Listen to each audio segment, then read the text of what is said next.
আসসালামু আলাইকুম দর্শক ভাইরা। আজ থেকে ৬০ বছর আগে করোনা ভাইরাস ছিল একটা আতঙ্ক।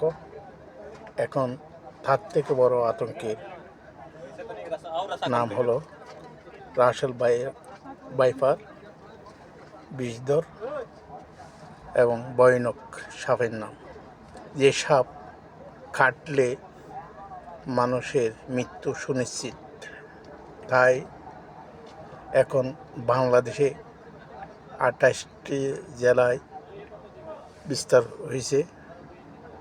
এই সাপ থেকে বাঁচতে হইলে প্রত্যেকটা মানুষের যা নিজ নিজ স্থান থেকে ওই সাপকে প্রতিহত করতে হবে, না হয় এর থেকে বাঁচা সম্ভব না।